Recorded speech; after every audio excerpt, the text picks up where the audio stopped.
primero que me gustaría preguntarte es cómo surgió esta historia que, aunque parezca mentira, tiene una inspiración real, ¿no?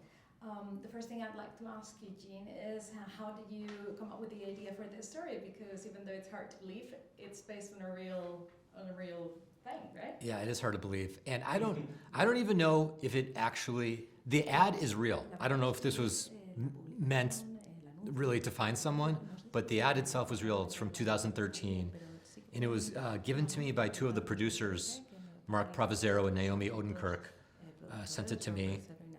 And I thought, who are these people putting out this ad? What is their son like? And who's the woman that answers this? What's going on in her life? I thought this would make an interesting movie.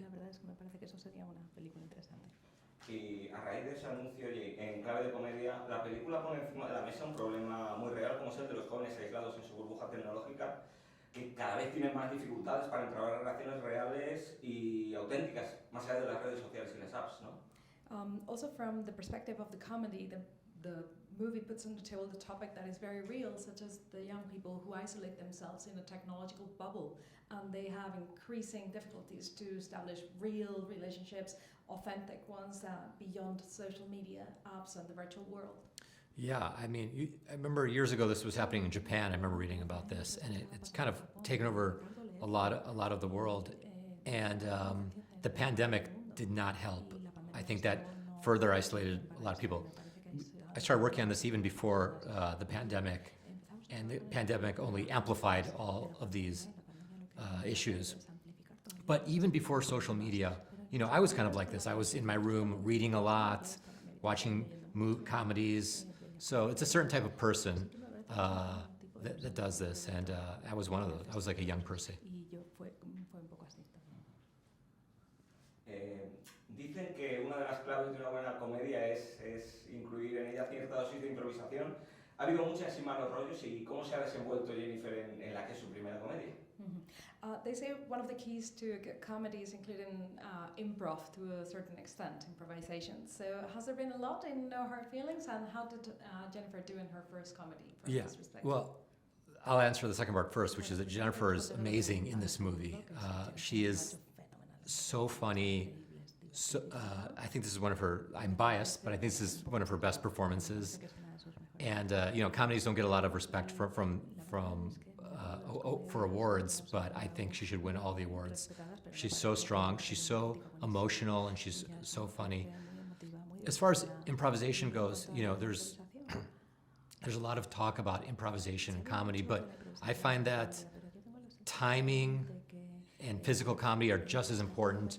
Improvisation is just one tool in comedy, but I don't think it's the most important one, and I think it sometimes gets over-amplified when talking about comedy.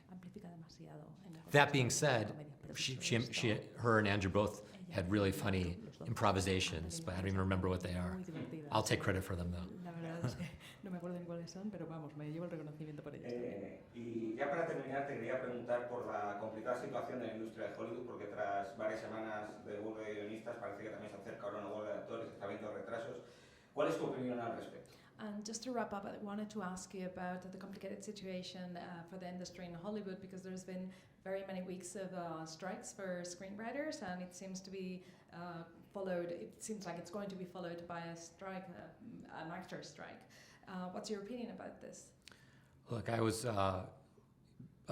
picketing myself a couple weeks ago. It has to be done. We cannot expect anyone to give us anything. We have to demand it. We have to strike. Everyone wants to be working. It's not something that we went about doing lightly. We felt we had no choice, and this is, I think, for the future of this industry and for all the young writers coming up, that they have the same opportunities that I had.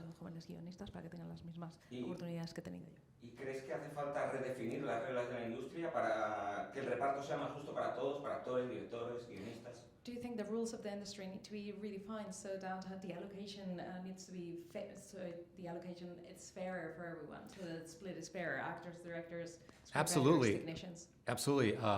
These companies are making much more money. Writers have not gotten any increase. It's been below the rate of inflation. and there are fewer episodes being made. It's getting harder to make a living. These are all issues that have to be dealt with now, and they can't wait. Muchas gracias por tu tiempo. Thank you so much. Thank you so much. Thank you.